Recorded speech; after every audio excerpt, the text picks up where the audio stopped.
Hello everyone, আসসালামু আলাইকুম। আশা করি আপনারা ভালো আছেন। সো আমাদের আজকের এই ভিডিওটির মাধ্যমে জানতে পারবেন কিভাবে এই ধরনের ব্যানার দিয়ে ফটো খুব সহজে এডিট করা যায়।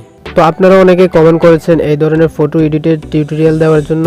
সো ফটো এডিট করতে আমাদের প্রয়োজন হবে জনপ্রিয় ফটো এডিটিং অ্যাপস পিক্সart অ্যাপ্লিকেশন। তো ফটোটি এডিট করতে যে অ্যাপসটা লাগবে সেগুলোর ডাউনলোড লিঙ্ক ভিডিও ডিসক্রিপশনে প্রোভাইড করা আছে।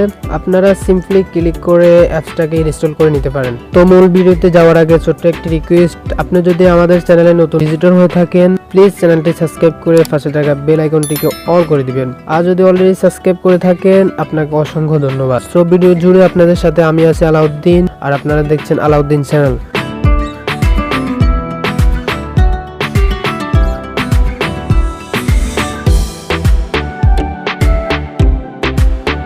তো চলুন শুরু করা যাক, let's go. First of all আমরা কাজটা করার জন্য ক্রোম ব্রাউজারটা ওপেন করে নিব। ওপেন করার পর সার্চ করার অপশনে লিখব removebg.com। এই অপশনে ক্লিক করার পর আপলোড ইমেজ নামে একটা অপশন আসবে, ওই অপশনে ক্লিক করব। ওই অপশনে ক্লিক করে ফটোটা আপলোড করে ব্যাকগ্রাউন্ডটা রিমুভ করে দিব। তো প্রথম কাজটা শেষ হয়ে গেল। তারপর আমরা যেই কাজটা করব, ভিডিও ডিসক্রিপশন বক্সে যে লিঙ্কটা দেওয়া আছে ওই লিঙ্কটাতে আমরা গিয়ে ব্যানারটা ডাউনলোড করে নিব।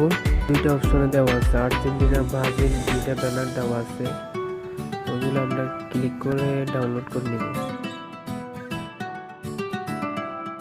তো আমাদের তৃতীয় কাজটা হবে পিক্সart ল্যাবটা ওপেন করব। তারপর আমরা নিউ টেক্সটটা ডিলিট করে দেব। ডিলিট করে আমরা প্লাস অপশনে ক্লিক করে ফ্রম গ্যালারি অপশনে ক্লিক করব। ক্লিক করে আমরা ব্যানারটা সিলেক্ট করে নিব। তারপর আমরা এটাকে জুম করে অ্যাডজাস্ট করে নিব। করে নেওয়ার পর থ্রি ডট আইকনের নিচে যে আইকনটা আছে ওই আইকনে ক্লিক করে লক করে দিব আমরা। তারপর আমরা আবার প্লাস অপশনে ক্লিক করব। প্লাস অপশনে ক্লিক করে ফ্রম গ্যালারি অপশনে ক্লিক করব। তারপর যে ফটোটির ব্যাকগ্রাউন্ড রিমুভ করছি ওই ফটোটি সিলেক্ট করে নিব। তারপর আমরা ফটোটা ক্রপ করে অ্যাডজাস্ট করে নিব। এন্ড দেন বরাবর মতো এটাকেও আমরা জুম করে অ্যাডজাস্ট করে নিব। থ্রি ডট আইকনের নেক্সট অপশনটিতে ক্লিক করে ফটোটাকে লক করে দিব যেন নাড়াচাড়া না করে। আবারও আমরা ফ্ল্যাশ অপশনে ক্লিক করে ফ্রম গ্যালারি অপশনে ক্লিক করে টাইমলাইনটা সিলেক্ট করে জুমিং করে অ্যাডজাস্ট করে নিব। তারপর আমরা ব্যানারটা সেভ করার জন্য সেভ অপশনে ক্লিক করব। জিপ অপশনে ক্লিক করে আমরা পিএনজি করে দিব। পিএনজি করার পর ডিফল্ট অপশনে ক্লিক করে আমরা আলটা সিলেক্ট করে নিব। সিলেক্ট করার পর সেভ টু গ্যালারি অপশনে ক্লিক করে দিলে আমাদের ব্যানারটা গ্যালারিতে সেভ হয়ে যাবে।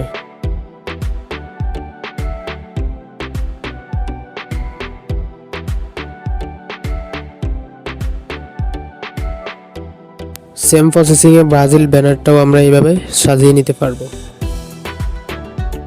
এরপর আমরা কভার সাইজে যেটা করলাম, পিক্সart ল্যাবে আসার পর ইমেজ সাইজ নামে যে অপশনটা আছে ওই অপশনে ক্লিক করে আমরা ইউটিউব ব্যানার অপশনে ক্লিক করব। ক্লিক করে ওকে করে দিব। টেক্সটটা ডিলিট করে দিব। ডিলিট করার পর প্লাস অপশনে ক্লিক করে আমরা ব্যানারটা সিলেক্ট করে নেব। সিলেক্ট করার পর জুমিং করে অ্যাডজাস্ট করে নিব। প্লাস অপশনে ক্লিক করে ফ্রম গ্যালারি অপশনে ক্লিক করে ফটোটা সিলেক্ট করে নিব। তারপর ক্রপিং করে আমরা ছবিটাকে অ্যাডজাস্ট করে নিব। তারপর জুমিং করে ফটোটাকে বড় করে নিব। বড় করে নিয়ে থ্রি ডট আইকনের নিচে যে অপশনটা আছে ওই অপশনে ক্লিক করে ফটোর লেয়ারটাকে চাপ দিয়ে নিচে নিয়ে আসবো। এন্ড দেন বরাবরের মতো আমরা ফটোটাকে সেভ করে নিব। ওয়েল, তো সেম প্রসেস আপনারা আর্জেন্টিনার ব্যানারটাও এইভাবে সুন্দরভাবে সাজিয়ে নিতে পারবেন। তো এই ছিল মূলত আজকের ভিডিও এই পর্যন্ত। আই হোপ এই ভিডিওটি আপনাদের অনেক ভালো লাগলো। ভিডিওটি ভালো লাগলে প্লিজ একটি লাইক করে দিবেন। ভিডিওটি কেমন লাগলো কমেন্ট বক্সে কমেন্ট করে জানাতে ভুলবেন না। আর ফটো রিলেটেড সমস্যার কারণে এই ভিডিওর কমেন্ট বক্স অথবা আমাদের ফেসবুক পেজের মেসেঞ্জারে নক দিতে পারেন। ভিডিওর ডেসক্রিপশন বক্সে আমার সোশ্যাল মিডিয়ার লিঙ্কগুলো দেওয়া আছে, আপনারা চাইলে কানেক্ট হতে পারেন। তো দেখা হচ্ছে পরে কোনো ভিডিওর মাধ্যমে। সে পর্যন্ত ভালো থাকুন, সুস্থ থাকুন, আল্লাহ হাফেজ।